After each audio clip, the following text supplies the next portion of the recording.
ప్రశాంతమ్మ గారు నిన్న కూడా 2 మాటలు మాట్లాడారు.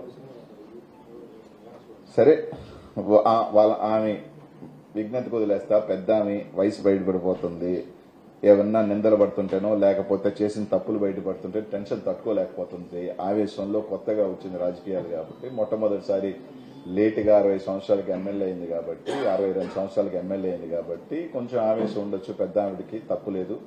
నేను కూడా ఆమె బిడ్డలు నాకన్నా పెద్దోళ్ళు ఉన్నారు కాబట్టి పెద్ద ఆవిడే దీవెనలుగా భావిస్తాను. ఏంటి నన్ను సంస్కారవంతంగా ఆమెకున్న సంస్కారవంతమైన పెద్ద ఆవిడకున్న సంస్కారవంతంగా నన్ను దున్నపోతని తిట్టినా, వాడు వీడు అని తిట్టినా నా తల్లి కూడా నన్ను తిడుతుంటుంది. ఎదవా, దున్నపోత, గాడిదే అన్ని తిడుతుంటది. పర్లేదు, నేనేం బాధపడనమ్మా. ఇంకా కావాలంటే తిట్టు. మీరు తీసుకువస్తున్న గొప్ప కంపెనీని ఈ సైంధవుడు ఆపుతున్నాడు. మీకు బాధ ఉంటుంది.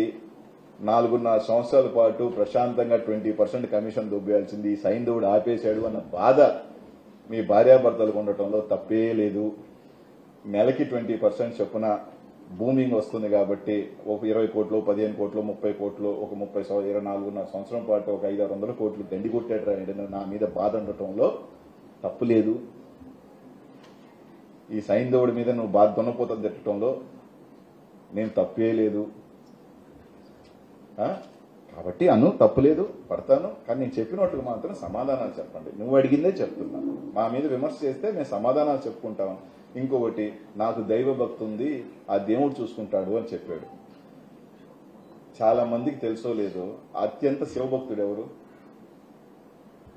సీతమ్మ వారిని అపహరించుకోబోయిన రావణాసురుడే అతిపెద్ద శివభక్తుడయ్యా. అవునా కాదా సార్? నాకు తెలిసి, కరెక్ట్ చేయొచ్చు నేను తప్పు అయింటే, నాకు తెలిసి పరమ శివభక్తుడు ఎవరు అంటే రావణాసురుడే.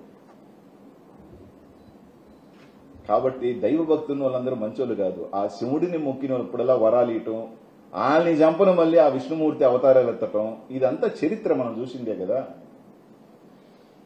రాక్షసులందరూ కూడా శివుడిని వరాలు అడగటం, పాపం ఆ శివుడు నా భక్తులే కదా అని వరాలు ఇవ్వటం, ఆ వరాలు తీసుకొని ఆ ప్రజలను చంపుతుంటే మళ్లీ విష్ణుమూర్తి ఇంకొక అవతారం ఎత్తి చంపటం అనేది మనం చూసిన చరిత్రలు ఇవన్నీ. కాబట్టి దేవుడు ఉన్నాడు, ఉన్నాడని కాదు.